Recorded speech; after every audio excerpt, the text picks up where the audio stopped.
tentang sel. Ada yang tahu apa sebenarnya pengertian dari sel? Oke, bagus. Ada pendapat lain? Namanya. Ada yang tahu pencetus atau penemu dari sel? Bagus sekali. Siapa teman Anda?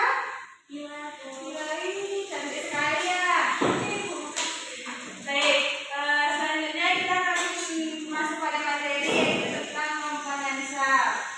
Yang pertama, kita akan menjelaskan KD pembelajaran kita yaitu 3.1, yaitu menjelaskan komponen kimia penyusun sel, struktur, fungsi dan proses yang berlangsung pada sel sebagai unit terkecil di kehidupan. Kemudian menyajikan pemahaman di kadang titik 1 ini, Ibu nanti akan memberikan tugas sebuah mini project yang kita akan melihat apakah proyek tersebut menyelesaikan masalah yang akan Ibu sampaikan. Dan untuk tujuan pembelajaran itu sendiri, Ibu harap siswa Ibu mampu menjelaskan komponen-komponen kimia penyusun sel, kemudian dapat mengidentifikasi berbagai organel yang menyusun sebuah sel. Selanjutnya dapat menjelaskan struktur dan fungsi organel sel dan mampu memecahkan masalah dalam sebuah proyek yang akan kita lakukan nanti. Oke, ada yang tahu gambar pertama itu gambar apa? Merah ya. Jadi kaitan antara gambar yang diberikan di mana dapat kita lihat bahwa dari bawang merah tersebut sel-sel penyusun yang definisi bawah, apabila di sel tersebut ada satu unit sel tumbuhan yang dinamakan sel, di mana dia merupakan unit terkecil dari tumbuhan. Oke, selanjutnya ada komponen penyusun sel. Ada dua, yaitu komponen kimia dan organel sel. Ada yang tahu apa saja sih komponen kimiawi dari penyusun sel?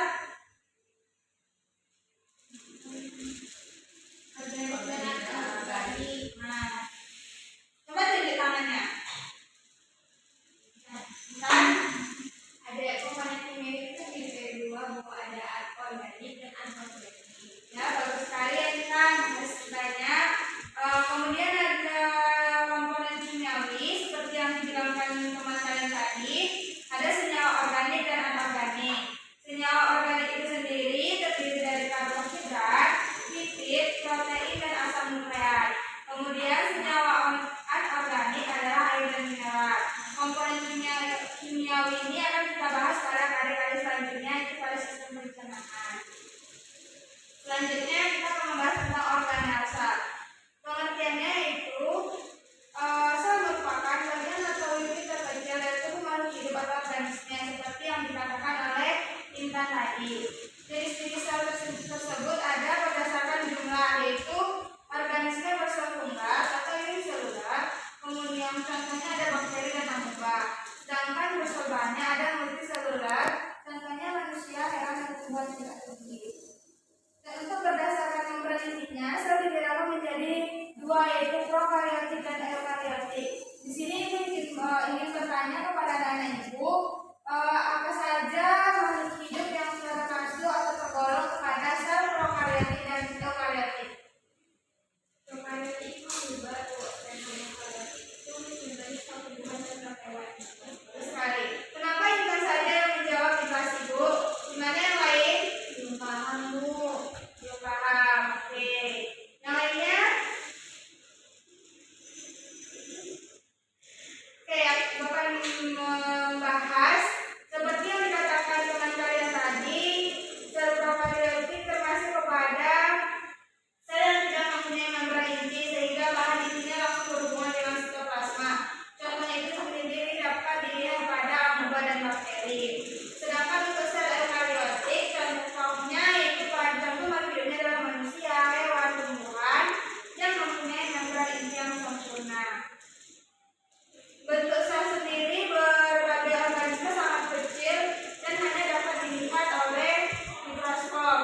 ada yang tahu, Ibu akan memberikan LKPD tentang pertanyaan Ibu tadi. Ibu harap anak-anak Ibu mampu menyelesaikan masalah bagaimana penyusunan organ-organ pada makhluk hidup baik di eukaryotik dan prokaryotik.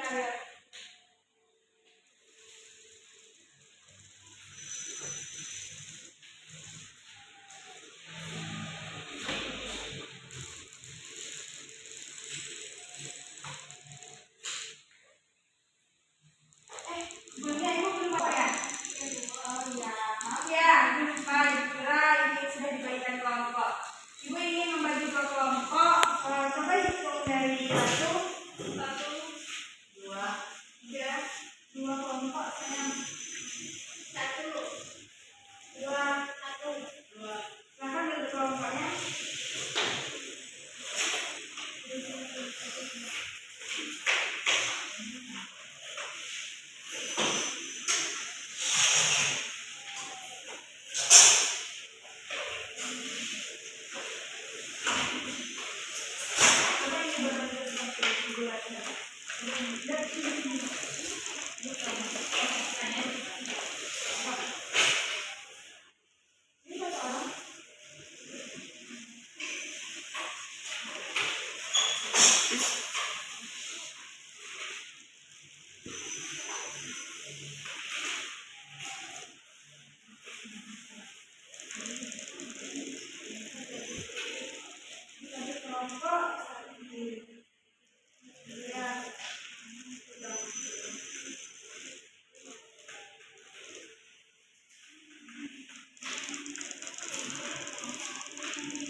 Ibu memberikan waktu selama 30 menit untuk membuat struktur penyusunan dari organel eukaryotik dan eukaryotik. Kenapa bekerja?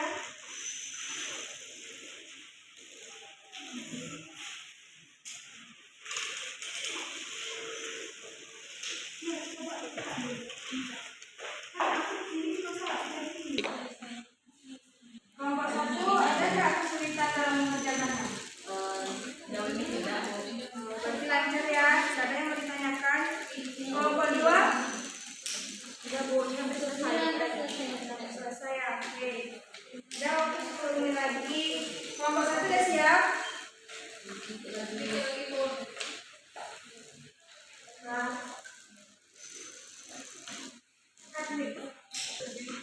Oke, karena waktu 30 menit sudah habis, bagaimana pelajarannya sudah siap? Kelompok siapa yang duluan tampil? Satu. Oke, kelompok satu sama maju.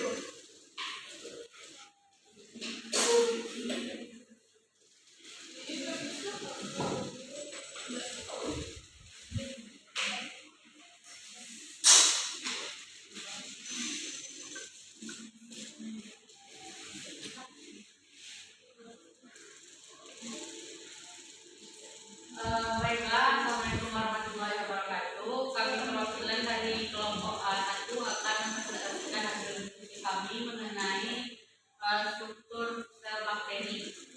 Di mana pada gambar bisa terlihat bahwa pada nomor 1 ini merupakan flagellum, yang kedua ini merupakan kapsul, yang ketiga ada membran plasma, dan yang keempat ada sitoplasma, dan yang terakhir ada nukleoid atau DNA. Di mana bakteri ini merupakan organisme mikroba yang makrotugal yang dapat bertahan hidup pada berbagai kondisi lingkungan. Struktur sel yang lebih sederhana karena tidak ada nukleus atau inti sel. Organel sel yang diselimuti oleh membran sel atau prokaryotik. Untuk fungsi dari organ-organ tersebut, yang pertama ada dari kapsul tadi berfungsi untuk menjaga supaya tidak mengering atau melindungi agar tidak ditelan mikroorganisme lain. Untuk dinding sel berfungsi untuk memberi bentuk sel, menjaga supaya tidak pecah. Flagella berfungsi sebagai sarana penggerak bagi bakteri. Dan yang terakhir ada sitoplasma, merupakan struktur tubuh bakteri berupa matriks seperti gel yang terdiri dari air, enzim, nutrisi, limbah, dan gas. Baiklah, selanjutnya akan dijelaskan oleh Ratu. Saya akan menjelaskan tentang penjajahan antara sel hewan dan tumbuhan, di mana pada dinding sel-sel bakteri itu memiliki dinding sel, sedangkan sel hewan tidak memiliki, sedangkan sel tumbuhan memiliki. Nah, untuk kelas 3 pada sel bakteri tidak ada, sel hewan tidak ada, dan sel tumbuhan ada. Selanjutnya vakuola, pada sel bakteri tidak ada, sel hewan tidak ada, sedangkan pada sel tumbuhan ada. Dan selanjutnya lisosom itu terdapat pada sel bakteri, juga pada sel hewan dan juga tumbuhan. Selanjutnya nukleus itu tidak terdapat pada sel bakteri, tapi terdapat pada sel hewan dan tumbuhan. Selanjutnya ribosom itu terdapat pada sel bakteri, sel hewan dan sel tumbuhan. Dan yang terakhir mitokondria. Mitokondria itu tidak terdapat pada sel bakteri, namun terdapat pada sel hewan dan juga sel tumbuhan. Mungkin hanya itu saya kembalikan ke Baiklah, sekian juga penampilan dari kelompok 1. Selanjutnya pada teman-teman, apakah ada yang ingin menambahkan atau memberikan saran dan komentar? Jika tidak ada, terima kasih. Terima kasih kepada kelompok 1. Beri aplaus untuk kelompok 1, boleh? Duduk. Selanjutnya kelompok 2.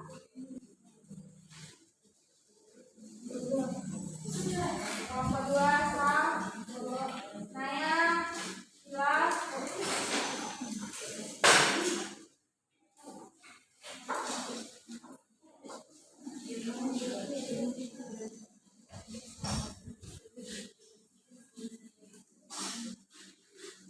Baiklah, kami dari kelompok 2 yang beranggotakan Vila, Ata, dan Nana akan membacakan hasil diskusi kelompok kami mengenai perbedaan sel bakteri, sel tumbuhan, dan sel hewan. Di mana pada sel bakteri sangat kecil, di mana sedangkan pada sel tumbuhan lebih besar daripada sel hewan, sedangkan sel hewan lebih kecil daripada sel tumbuhan. Nah, kemudian untuk sel bakteri mempunyai bentuk yang tetap, sedangkan pada sel tumbuhan juga mempunyai bentuk yang tetap, namun pada sel hewan tidak. Kemudian mempunyai dinding sel yang lipoprotein, untuk sel tumbuhan mempunyai dinding sel yang dari selulosa, sedangkan dari sel hewan tidak memiliki dinding sel. Kemudian vakuola, di mana sel bakteri tidak mempunyai vakuola. Pada tumbuhan memiliki vakuola yang berongga besar, kemudian untuk sel hewan tidak memiliki vakuola, walaupun untuk beberapa sel hewan seluler memiliki vakuola. Kemudian pada sel bakteri tidak terdapat plastisida, sedangkan pada sel tumbuhan terdapat, dan pada sel hewan tidak juga terdapat plastisida.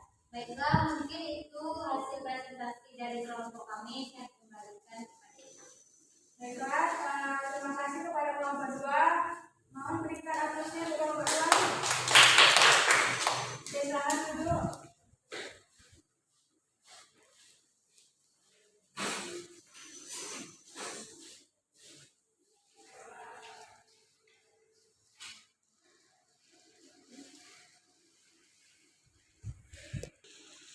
Baiklah, terima kasih kepada dua kelompok tadi yang menampilkan hasil diskusi kelompoknya. Gue akan menjelaskan lagi tentang gimana sel tersebut yang unik terbentuk dari sebuah makhluk hidup. Bagian atau organ sel yang tadi ada membran sel, ada inti sel dan sitoplasma.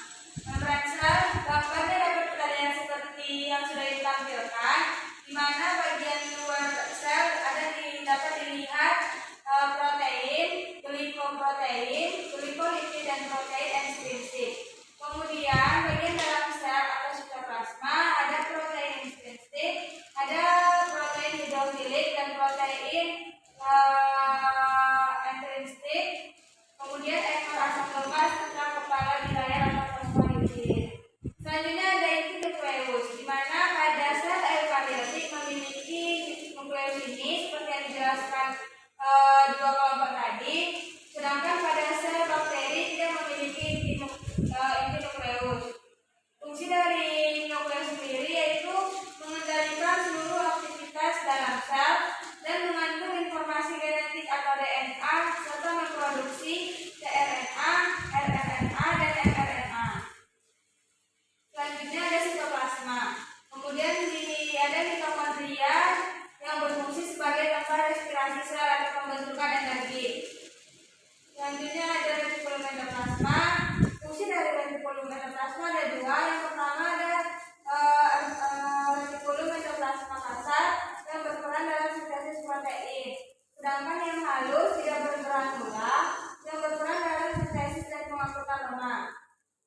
Selanjutnya ribosom. Ribosom ada yang ribosom bebas dan ribosom terikat. Di mana ribosom merupakan subunit terbesar dan subunit terkecil yang berfungsi sebagai tempat terjadinya sintesis protein. Selanjutnya ada badan Golgi. Fungsinya sendiri yaitu membentuk dinding sel tumbuhan, membentuk bahan membran plasma, membentuk lisosom, serta sekresi senyawa-senyawa, sekret karbohidrat, lipid dan protein. Kloroplas pada sel hewan dan bakteri tidak memiliki organel ini yang hanya dimiliki oleh sel tumbuhan. Dan fungsi dari kloroplas yaitu sebagai tempat berlangsungnya fotosintesis. Untuk sentrosom, fungsinya itu berperan dalam proses pembelahan sel yaitu dalam pembentukan benang gelondong sebagai tempat berbentuk atau bergeraknya kromosom. Dan badan mikro, vakuola pada sel tumbuhan yaitu osmoregulator, sedangkan pada sel hewan yang berfungsi untuk mengumpul sisa metabolisme dan menyimpan cadangan makanan. Mikrotubulus dan mikrofilamen, fungsinya ada sitoskeleton dan pergerakan bakteri dalam sel. Baik, untuk mempersingkat waktu dan dikarenakan waktu juga sudah mulai habis, cukup sekian materi yang ibu sampaikan. Adakah dari anak-anak ibu yang dapat menyimpulkan pembelajaran kita pada hari ini? Intan, oke. Itu di mana satu yang bersifat prokaryotik dan satu prokaryotik. Kemudian setiap hal itu terdiri dari sel, kemudian itu ada yang Terima kasih kepada Asaf. Pada Intan.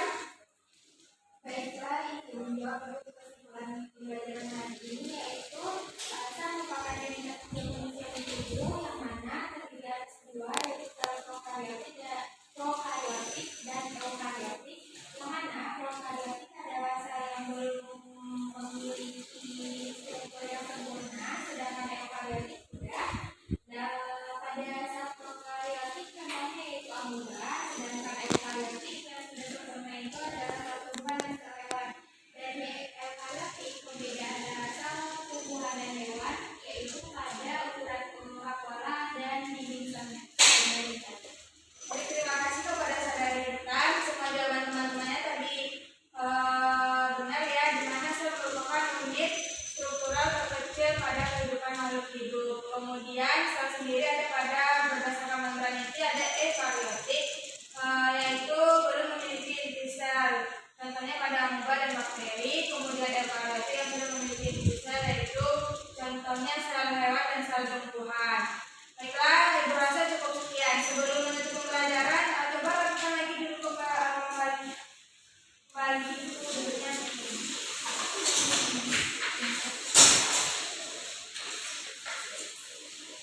Ya, bisa lagi.